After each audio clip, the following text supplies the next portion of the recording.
আসসালামু আলাইকুম রহমতুল্লাহি ওয়া দর্শক, ইদানিং মুফতি আব্দুল মালিক সাহেব এবং আল্লামা তারেক মনোয়ারকে নিয়ে অনলাইনে তুমুল বিতর্ক চলছে। কেউ বলছে তারেক মনোয়ার সাহেবের পক্ষে, কেউ বলছে আব্দুল মালিক সাহেবের পক্ষে।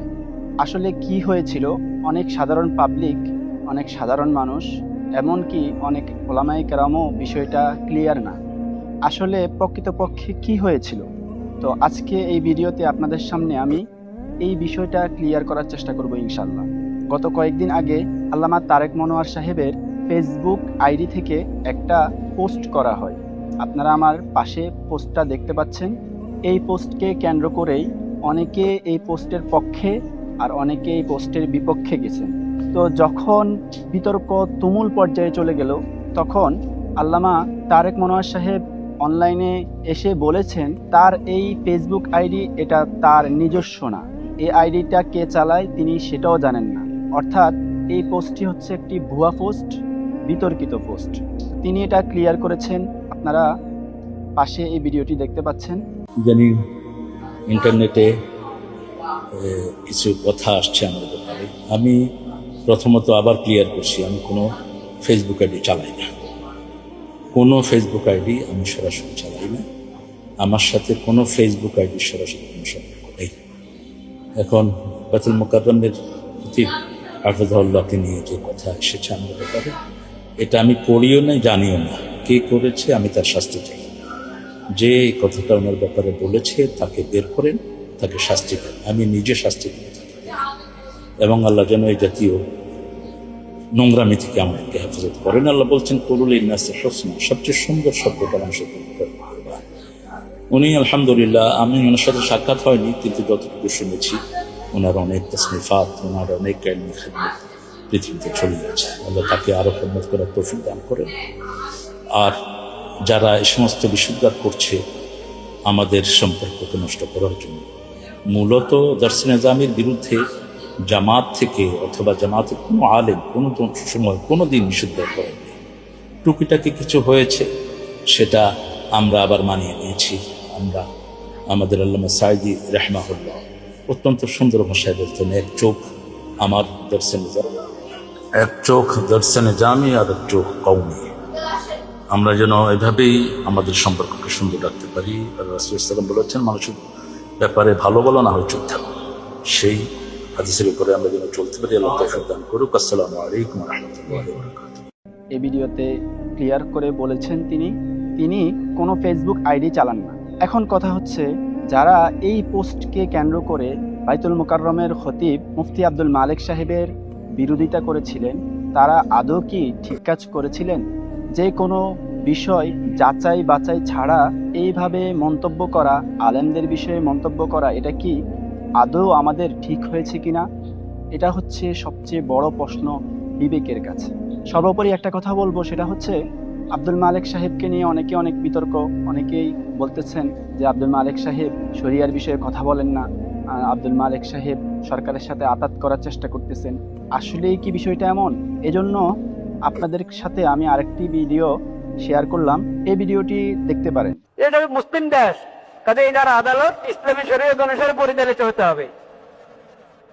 এটা মুসলিম দেশ, এটার সংসদ ইসলামী শরীয়ত অনুসারে পরিচালিত হতে হবে। এটা মুসলিম দেশ, এটার অর্থনীতি ইসলামী শরীয়ত অনুসারে পরিচালিত হতে হবে। এটা মুসলিম দেশ, এটার রাজনীতি ইসলামী শরীয়ত অনুসারে পরিচালিত হতে হবে। এর পক্ষ দিলা না, এর পক্ষ দিলা না। আমরা তো মুসলিম, আমরা আমাদের ইসলামী স্বাধীনতা, আমরা মুসলিম হিসাবে আমাদের ধর্মীয় স্বাধীনতা থেকে বঞ্চিত। সেজন্য সব সংস্কার হয়ে যাচ্ছে, কিন্তু শরীয়ত, ইসলামী শরীয়তের বিশেষজ্ঞ থেকে ছাড়া সমস্ত সংস্কার হয়ে যাচ্ছে। কিন্তু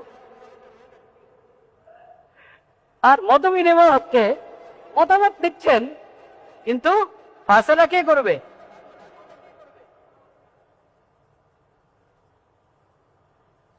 ওটা প্রশ্ন কিনা? সব রাজনৈতিক দল থেকেই লিখছেন, কোন আলেমদেরকেও ডাকা হয়েছে, তারপরে মতামত দেন সংস্কারের বিষয়। সংবিধান সংস্কারের বিষয় মতামত, কিন্তু ফায়সালাটা কি করবে? মতামত তো নিল সবার থেকে, ফায়সালা করানোওয়ালা তার ফায়সালার মানদণ্ড কি? তার ফায়সালার মানদণ্ড যেমন না প্রফেসর ইউনুস সাহেব ডক্টর মাননীয় প্রধান উপদেষ্টা যেখানে বসেন ওনার মাথার উপরে লেখা আছে কি? লা ইলাহা ইল্লাল্লাহ মুহাম্মাদুর রাসূল। যদি সংস্কার সফল সংস্কার করতে চাই তাহলে মতামত সবার কাছ থেকে নাও, ফায়সালা হবে লা ইলাহা ইল্লাল্লাহ মুহাম্মাদুর রাসূল। ফায়সালা হবে আতিউল্লাহ ওয়া আসিউর রাসূল ওয়া উলি আমরি মিনকুম ফাইন তানাযাতুম ফি শাইইন ফারুদ্দুহু ইলাল্লাহি ওয়া রাসূল। মাজলুম, ঠিক কথা, লাখ লাখ মানুষ মজলুম হচ্ছে, এত মানুষ মজলুম হচ্ছে, আমি কি করবো? থাক, না না, মজলুম তোমার মজলুমের পাশে দাঁড়াতে হবে। একজন মজলুম হোক আর লাখ মানুষ মজলুম, মজলুমের পাশে তোমাকে দাঁড়াতে হবে।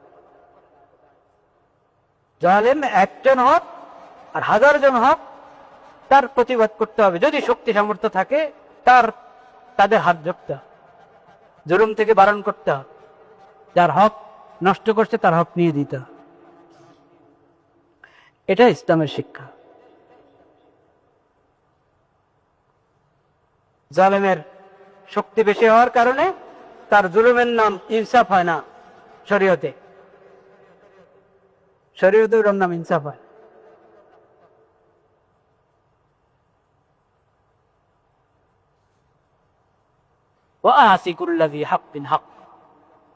প্রত্যেক হকওয়ালাকে তার হক দান কর।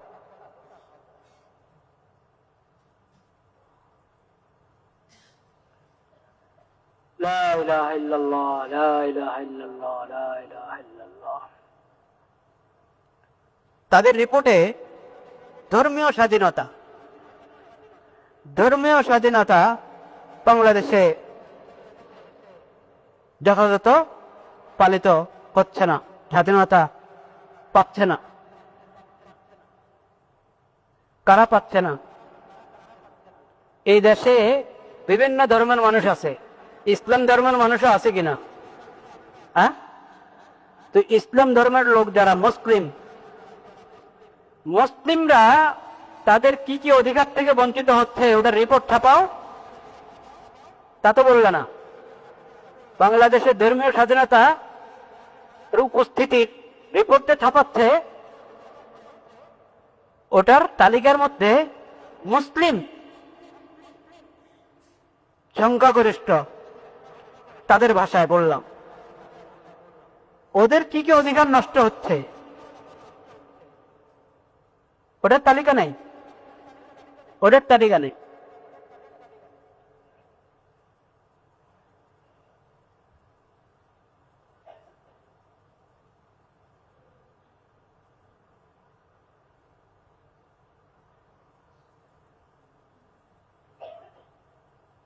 মুসলিম দেশের আদালত অমুসলিমদের আইন অনুযায়ী পরিচালিত হয়, এটা মুসলমানদের ধর্মীয় স্বাধীনতা বিরোধী কিনা? হ্যাঁ, তুমি এটা বলছো? তোমরা যখন পুরো দুনিয়ার গুরু, সবাইকে উপদেশ দিবা, সবার সহযোগিতা করবা, তুমি এখানে মুসলমানদের সহযোগিতা করো। এটা মুসলিম দেশ, কাজে এটার আদালত ইসলামী শরীয়ত অনুসারে পরিচালিত হতে হবে। এটা মুসলিম দেশ, এটার সংসদ ইসলামী শরীয়ত অনুসারে পরিচালিত হতে হবে। এটা মুসলিম দেশ, এটার অর্থনীতি ইসলামী শরীয়ত অনুসারে পরিচালিত হতে হবে। এটা মুসলিম দেশ, এটার রাজনীতি ইসলামী শরীয়ত অনুসারে পরিচালিত হতে হবে। এই রিপোর্ট তো দিলা না, এই রিপোর্ট তো দিলা না। আমরা তো মুসলিম, আমরা আমাদের ইসলামী স্বাধীনতা, আমরা মুসলিম হিসাবে আমাদের ধর্মীয় স্বাধীনতা থেকে বঞ্চিত। তোমরা আমাদের দেশের সরকারকে নথিপত্রতে করলে না।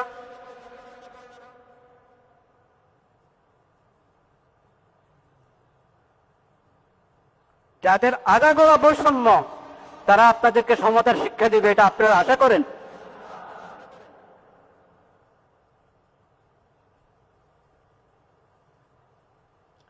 অন্য ধর্মের লোকদের জন্য আলাদা আদালত থাকবে, আলাদা আদালত থাকবে। তাদের বিশেষ ধর্মীয় যে বিষয়গুলো, সেটার জন্য আলাদা আদালত, সরকারি ব্যবস্থা থাকবে। কিন্তু রাষ্ট্রধর্ম যখন ইসলাম, এখানে অধিকাংশ নাগরিক মুসলিম, তো তাদের আদালত তো ইসলামী তরিকা হবে। কিন্তু ইসলামী তরিকাতে যে আদালত পরিচালিত হয়, অন্য ধর্মের লোকদের জন্য ভিন্ন আদালতের প্রয়োজন হবে না। বলেন সুবহানাল্লাহ। এটা আমি তাদের ভাষায় কথা বলব। ইসলামী তরিকার আদালত হলে অন্য যে কোনো ধর্মের লোকেরা তাদের ব্যক্তিগত যে বিষয়গুলো আছে, তাদের ধর্মীয় বিষয়ে মামলা আমাদের এখানে দায়ের করা হলে সেখানে দুটা ভাগ আছে, দুটা ভাগ। যেহেতু ইসলাম একমাত্র সত্য ধর্ম, যেখানে অমুসলিমদের কল্যাণ কোথায় ওই বিষয়ে বিধান দেওয়া আছে শরীয়তে, সেই বিধানটা পরিচালিত হবে। তারা ইনসাফ চায়, ইনসাফ ভালোভাবে পাবে, শরীয়তের তরিকায় তাদের ফয়সালা করে দিবে। আর একান্ত যেটা ওদের নিজস্ব বিষয়, শরীয়ত তাদেরকে তাদের যে ধর্মীয় স্বাধীনতা দিয়ে রেখেছে শরীয়ত, ইসলামী শরীয়ত, সে অনুসারে তাদের ফয়সালা করে দিবে। এই ভিডিওতে তিনি ক্লিয়ার করেছেন তিনি আসলে শরিয়া প্রতিষ্ঠার জন্য চেষ্টা করে যাচ্ছেন। এখন হয়তোবা মতের অমিলের কারণে জামাত ইসলামে যারা আছেন বা ছাত্র শিবিরের ভাইয়েরা যারা আছেন, তাদের সাথে আব্দুল মালিক সাহেবের মতের অমিল আছে।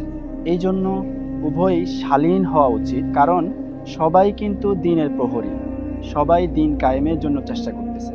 তো আমরা একে অপরকে ঘায়েল না করে প্রকৃতপক্ষে সবাই যদি কাঁধে কাঁধ রেখে আল্লাহর দিন প্রতিষ্ঠার জন্য চেষ্টা করি, অবশ্যই সেটা হবে সফল কাম। তাছাড়া আমরা যদি একজন আরেকজনের দিকে কাদা ছোড়াছুড়ি করি, আলেমদের বিষয়ে বেশি নাক গলাই, এটা আমাদের সবচেয়ে খারাপ লক্ষণ হবে। এটা আমাদের জন্য পতনের ঘণ্টা বাজিয়ে যাবে। তো আল্লাহ তাআলা যেন আমাদেরকে এই সকল ফিতনা থেকে রক্ষা করেন, এই জন্য সর্বোপরি আমরা সকলেই আল্লাহর কাছে প্রার্থনা করি। ওমা তাওফিকি ইল্লা বিল্লাহ।